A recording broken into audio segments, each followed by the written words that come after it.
இன்றைய காலகட்டத்தில் தமிழர்கள் உலகில் உள்ள பல நாடுகளில் வாழ்ந்து வர்றாங்க. இந்தியாவிலும் பல்வேறு மாநிலங்களில் தமிழர்கள் பெரும்பான்மையான அளவிற்கு வாழ்ந்து வர்றாங்க. அதில் தமிழர்கள் அதிகமாக வாழக்கூடிய ஒரு மாநிலங்களில் மகாராஷ்டிராவும் ஒன்று. மும்பையில் உள்ள தாராவி பகுதியில் நம்முடைய தமிழர்கள் கணிசமான அளவிற்கு இருக்கிறாங்க. இன்றளவும் மும்பையில் உள்ள தாராவி எனப்படும் பகுதியானது தமிழர்கள் அதிகமாக வாழக்கூடிய ஒரு பகுதியாகத்தான் இருக்கின்றது.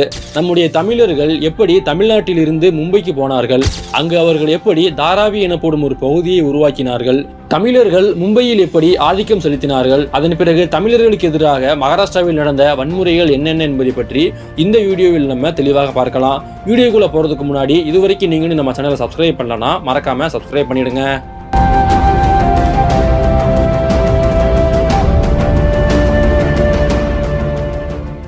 தாராவி மும்பையில் உள்ள 7 தீவுகளில் இந்த தாராவியும் ஒன்று. முதல்ல மும்பை என்பது ஒரு நிலப்பரப்பு கிடையாது, அது அனைத்துமே தீவு தான். அந்த தீவை தான் ஆங்கிலேயர்கள் ஒருங்கிணைத்து மும்பை எனப்படும் ஒரு மிக பெரும் நகரமாக மாற்றினாங்க. அன்றைய காலகட்டத்தில் தாராவி என்பது ஒரு சதுப்பு நில பகுதியாகத்தான் இருந்தது. கடல் சீற்றத்தினால் நீர் என்பது அடிக்கடி தாராவி பகுதிக்குள்ள வந்து போகும். 20ஆம் நூற்றாண்டின் ஆரம்ப காலகட்டத்தில், அதாவது 1900களில் தமிழ்நாட்டில் இருந்து திருநெல்வேலி, திருவண்ணாமலை போன்ற பகுதிகளில் இருந்து தமிழ் இஸ்லாமியர்கள் இந்த தாராவி பகுதிக்கு சென்று குடியேற ஆரம்பித்தாங்க. அங்கு சென்ற தமிழ் இஸ்லாமியர்கள் தோல் பதனிடும் தொழிற்சாலையை அமைத்து அங்கு வேலை பார்த்தும் தொழில் நடத்தியும் வந்தாங்க. தாராவி பகுதியில் நம்முடைய தமிழர்கள் மட்டும் குடியேற கிடையாது. அன்றைய காலகட்டத்தில் குஜராத்தில் இருந்த நிறைய பேர் அங்கு வந்து குடியேறி அங்கு மண்பாண்ட தொழிலில் ஈடுபட்டாங்க. இது மட்டும் இல்லாமல் உத்தரப்பிரதேச மாநிலத்தில் இருந்தும் நிறைய பேர் அங்கு குடியேறி அங்கு எம்ப்ராய்டிங் போன்ற தொழில்களையும் பண்ணி வந்தாங்க. இப்படி தாராவி பகுதியில் ஆரம்ப காலகட்டத்தில் தொழில், பாணி தொழில், துணி தொழில் என அனைத்து தொழிலுமே அங்கிருந்தவங்க பார்த்து வந்தாங்க. இந்த சமயத்தில் 20ஆம் நூற்றாண்டின் இடைப்பட்ட காலகட்டத்தில் தென் தமிழகத்தில் இருந்த நிறைய தமிழர்கள் தாராவி பகுதிக்கு சென்று குடியேற ஆரம்பித்தாங்க. அன்றைய காலகட்டத்தில் தென் தமிழகத்தில் மிக பெரும் தொழிற்சாலைகள் இல்லாத காரணத்தினால அங்கு இருந்த மக்கள் வேலை வாய்ப்பிற்காக தாராவி பகுதிக்கு சென்று குடியேற ஆரம்பித்தாங்க. அங்க இருந்த தோல் பதனிடும் தொழிற்சாலையில நம்முடைய தமிழர்கள் வேலைக்கு சேர்ந்து வேலை பார்க்கவும் ஆரம்பிச்சாங்க. அன்றைய காலகட்டத்தில் தாராவி பகுதியில் தோல் தொழில் என்பது மிகவும் பிரபலமான தொழிலாக இருந்தது. அதிக அளவிற்கு ஊதியத்தையும் கொடுத்தாங்க. மேலும் இந்த தாராவி பகுதி என்பது ஒரு சமதள பகுதி கிடையாது. இந்த பகுதி ஒரு சதுப்பு நில பகுதி. அந்த பகுதியில் கடல் சீற்றம் அதிகமானால் தண்ணீர் என்பது ஒட்டுமொத்த நிலப்பரப்புக்குள்ளேயே வந்துவிடும். இந்த ஒரு சதுப்பு நிலத்தில் தான் நம்முடைய தமிழர்கள் ஆரம்ப காலகட்டத்தில் குடியிருப்புகளை உருவாக்குனாங்க. இது மட்டும் இல்லாமல் மும்பை மாநகராட்சி இந்த தாராவி பகுதிகளில் குப்பைகளை கொட்டுவதற்காக பயன்படுத்தினாங்க. இந்த தாராவி பகுதி என்பது ஒரு குப்பை மேடாகவும் இருந்தது. இந்த குப்பை மேட்டுக்குள்ள தான் ஆரம்ப காலகட்டத்தில் நம்முடைய தமிழர்கள் அவங்களுடைய வாழ்க்கையுமே தொடங்கினாங்க. இந்த தாராவி பகுதி குப்பை மேடாக இருந்த காரணத்தினால மும்பை மாநகராட்சியுமே இங்கே நடந்ததை கண்டுகொள்ளவே கிடையாது. அடுத்ததா எதற்காக இந்த தாராவிக்கு தாராவி என்று பெயர் வந்தது என்றால், அன்றைய காலகட்டத்தில் இந்த தாராவி பகுதியில் ஒரே ஒரு ரயில் தளவாடம் மட்டும் இருக்குமா. அந்த ரயில் தளவாடத்தின் இருபுறத்திலுமே அங்கே இருந்தவங்க சாராயம் காய்ச்சி வித்துட்டு இருப்பாங்களாம். சாராயம் காய்ச்சும் பொழுது நிறைய புகை வந்து தாராவி முழுக்கவே பார்க்க புகை மூட்டமாக இருக்குமா. ஹிந்தியில தார் என்றால் சாராயம் என்று அர்த்தம். சாராயத்தினால் அதிகமாக புகை வந்த காரணத்தினால அந்த பகுதிக்கு தாராவி என்றுமே பெயர் வச்சதா சொல்லுவாங்க.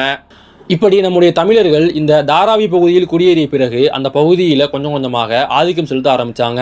மும்பை பகுதியிலுமே தென்னிந்தியர்கள் அதிகமான அளவிற்கு ஆதிக்கம் செலுத்த ஆரம்பித்தாங்க.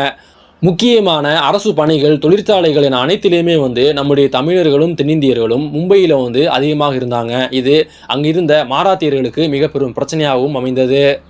தமிழர்கள் அங்கு குடியேறி வேலை பார்த்தது மட்டும் இல்லாமல் அந்த பகுதிகளில் பல தாதாக்களாகவும் தமிழர்கள் உருவாக ஆரம்பித்தாங்க. குறிப்பாக 1950களில் தென் மும்பை பகுதியில் ஹாஜி மஸ்தான் எனும் ஒரு மிக பெரும் தமிழ் தாதா இருந்தார். இவர் அந்த பகுதியில் கடத்தல் தொழிலில் கொடிகட்டி பறந்தார். இது மட்டும் இல்லாமல் தாராவி பகுதியில் வரதராஜபாய் எனப்படும் மற்றும் ஒரு மிக பெரும் தாதா இருந்தாங்க. இப்படி நம்முடைய தமிழர்கள் அங்கு போய் குடியேறினது மட்டும் இல்லாமல் அங்கு மிக பெரும் தாதாக்களாக உருவெடுத்து ஒட்டுமொத்த மும்பையுமே ஆட்டி படைச்சு வந்தாங்க. இது மாராத்தியர்களுக்கு சுத்தமாக பிடிக்கவே கிடையாது. இந்த சமயத்தில் 1961ஆம் ஆண்டு மகாராஷ்டிரா தலைநகரான மும்பையில் ஒரு மக்கள் தொகை கணக்கெடுப்பு எடுக்கிறாங்க. அந்த கணக்கெடுப்பில் 59% பேர் பிற மாநிலத்தவர்களும் 41% பேர் மட்டுமே மாராத்தியர்களுமே அவங்களுடைய தலைநகரத்தில் இருந்தாங்க. இது மாராத்தியர்களுக்கு மிக பெரும் அதிர்ச்சியை ஏற்படுத்தியது. இதில் இன்னும் ஒரு அதிர்ச்சி என்ன அப்படின்னா, தென்னிந்தியர்கள் மட்டும் கிட்டத்தட்ட 8% பேர் மும்பையில் இருந்தாங்க. இப்படி மாராத்தியர்களின் செல்வாக்கும் ஆதிக்கமும் மும்பையில் தொடர்ந்து குறைந்து கொண்டே இருந்த காரணத்தினால அங்கிருந்த அரசியல் கட்சிகள் அங்கிருந்த பிற மாநிலத்தவர்களுக்கு எதிராக போராட ஆரம்பித்தாங்க. 1960 1970 காலகட்டங்கள் வரை மும்பை பகுதியில் இருந்த தமிழர்களுக்கு எதிராகவும் தென்னிந்தியர்களுக்கு எதிராகவும் மிக பெரும் கலவரங்கள் வெடித்தன. மும்பை இனிமே மராத்தியர்களுக்கு மட்டும்தான், இங்கு இருக்கக்கூடிய வேலைகளும் மராத்தியர்களுக்கு மட்டும்தான் என அங்க இருந்தவங்க போராட ஆரம்பிச்சாங்க. இந்த போராட்டத்திற்கு காரணமான கட்சி எதுனா அது சிவசேனா. அந்த கட்சியினுடைய தலைவராக இருந்தவர் பால் தாக்கரே. பால் தாக்கரே மிகவும் தீவிரமாக மராத்திய மக்களுக்காக பேச ஆரம்பிச்சாரு. மராத்தியர்களுக்கு அனைத்திலும் முன்னுரிமை கொடுக்கப்பட வேண்டும் எனவும் பேச ஆரம்பிச்சாரு. மாராட்டி மானோஸ் எனப்படும் தீவிரமான முழக்கத்தை முன் வச்சாரு. அதாவது மாராட்டியம் இனிமே இந்த மண்ணின் மைந்தர்களுக்கானது என அவர் போராட ஆரம்பிச்சாரு. இதன் விளைவாக அங்கிருந்த தென்னிந்தியர்களும் தமிழர்களுக்கும் எதிராக மிக பெரும் வன்முறைகளும் வெடித்தன.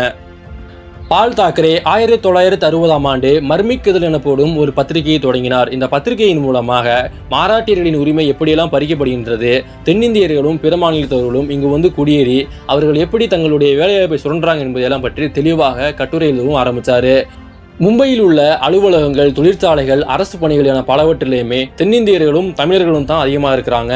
70% பேர் பிற மாநிலத்தவர்களும் 30% பேர் மட்டும்தான் மராத்தியர்கள் இருக்கிறாங்க. உனக்கு வேலை கிடைக்கலன்னா அதற்கு காரணம் மதராசி தான் எனப்படும் கட்டுரைகளை அவர் அன்றைய காலகட்டத்தில் எழுத ஆரம்பிச்சாரு. இது பால் தாக்கரேவின் இந்த வகையான கட்டுரைகளும் பேச்சுகளும் மராத்தியர்கள் மத்தியில் மிக பெரும் அளவிற்கு இன உணர்வை தூண்டியது. அன்றைய காலகட்டத்தில் மர்மிக் இதழில் நிறைய கட்டுரைகளையும் கேலி சித்திரங்களையும் அவர் வெளியிட்டு கொண்டே இருந்தார். அதில் உன்னுடைய வேலையை மதராசி பறித்து கொண்டு விட்டான், நீ இந்த கட்டுரையை படிச்சுட்டு அமைதியாரு, உனக்கு ரோஷம் இல்லாதானே போன்று மராட்டியர்களுக்கு உணர்வு வரும்படி நிறைய கட்டுரைகளையும் கேலி சித்திரங்களையும் அன்றைய காலகட்டத்தில் வெளியிட்டார். இப்படி ஆரம்ப காலகட்டத்தில் கட்டுரைகள் மூலமாகவும் பேச்சுகள் மூலமாகவும் புரட்சி ஏற்படுத்திக் கொண்டிருந்த பால் தாக்கரே 1966 ஜூலை 19 அன்று சிவசேனா எனப்படும் ஒரு கட்சியை தொடங்கினார். சிவசேனா கட்சியை தொடங்கிய உடனேயே அவருக்கு மராத்தியர்கள் மத்தியில் மிக பெரும் ஆதரவு கிடைத்தது. 1966 அக்டோபர் 23 அன்று சிவசேனா கட்சி ஒரு மிக பெரும் பேரணி நடத்தினாங்க. அந்த பேரணியில் அதிகமான அளவிற்கு மராத்தியர்களும் கலந்து கொண்டாங்க. அந்த பேரணியின் முடிவில் மும்பையில் இருந்த கர்நாடகாவை சேர்ந்த ஒரு உடுப்பி ஓட்டல் அடித்து நொறுக்கப்பட்டது. இதனைத் தொடர்ந்து தென்னிந்தியர்களும் தமிழர்களும் மிக பெரும் அளவிற்கு தாக்குதலுக்கு உள்ளானார்கள். ஒருத்தன் லுங்கி கட்டிக்கிட்டு ஆள் பார்ப்பதற்கே கருப்பாக இருந்தா அவன் நிச்சயமாக தென்னிந்தியராகத்தான் இருப்பாரு, அவன் அடிங்கடான்னு சொல்லிட்டு எல்லா மராத்தியர்களும் ஒன்று சேர்ந்து அடிச்சாங்க. கணேசன், ஷெட்டி, கணபதி போன்று யாரெல்லாம் பெயர் வச்சிருக்காங்களோ அவங்களுமே தாக்கப்பட்டாங்க. தமிழர்களும் தென்னிந்தியர்களும் நடத்தி வந்த நிறைய உணவகங்கள், நிறுவனங்கள் என அனைத்துமே சூறையாடப்பட்டன. அன்றைய காலகட்டத்தில் அங்கு இருந்த நம்முடைய தமிழர்கள் நம்ம அனைவரும் ஒற்றுமையாக இருந்தால் தான் நமக்கு பாதுகாப்பு என்று சொல்லிவிட்டு பெரும்பான்மையான தமிழர்கள் தாராவி பகுதியில் குடியேற ஆரம்பித்தாங்க. தாராவி என்பது பாந்திராவிற்கு அருகே இருந்த ஒரு பகுதி. இந்த பாந்திராவில் தான் பால் தாக்கரே வசித்து வந்தார். இனியும் சொல்லவா வேணும், தாராவில் இருந்த நம்முடைய தமிழர்களுக்கும் பாந்திராவில் இருந்த மராத்தியர்களுக்கும் இடையே அடிக்கடி பல மோதல்கள் ஏற்பட்டன. அந்த மோதலை தொடர்ந்து நிறைய கலவரங்களும் நிறைய கொலைகளும் அன்றைய காலகட்டத்தில் அரங்கேறியது. இப்படி மும்பையில் தமிழர்களுக்கு எதிராக கலவரம் எடுத்த சமயத்தில் மும்பையில் இருந்த தமிழ் தாதாக்களான ஹாஜி மஸ்தான், வரதராஜ முதலியார், திரவியம் நாடார் போன்ற மிக பெரும் தாதாக்கள் தங்களுடைய பலத்தை பயன்படுத்தி அங்கு இருந்த தமிழ் மக்களை பாதுகாக்க ஆரம்பித்தாங்க. தமிழ் தாதாக்களுக்கும் பால் தாக்கரேவுக்கும் இடையுமே கூட அடிக்கடி பல மோதல்கள் ஏற்பட்டன. அந்த மோதல்கள்னால நிறைய பேர் கொல்லப்பட்டாங்க. இதனைத் தொடர்ந்து அங்கிருந்த வரதராஜ முதலியார், ஹாஜி மஸ்தான் போன்றவங்கெல்லாம் ஒன்றாக சேர்ந்து தமிழர்களின் நலனுக்காக தமிழ் பேரவை எனப்படும் அமைப்பை உருவாக்குனாங்க. இந்த அமைப்பின் மூலமாக தமிழர்களுக்கு தேவையான கல்வி, மருத்துவம் போன்ற சிலவற்றை அவங்க பண்ணி கொடுத்தாங்க. இந்த வீடியோ உங்களுக்கு பிடிச்சிருந்தா லைக் பண்ணுங்க, ஷேர் பண்ணுங்க. உங்களுக்கு அடுத்து எந்த மாதிரி வீடியோ வேணுங்கிறத மறக்காம கமெண்ட் பண்ணுங்க. மேலும் இது மாதிரியான பல பதிவுகளுக்கு நம்முடைய சேனலை சப்ஸ்கிரைப் பண்ணிக்கங்க. நன்றி.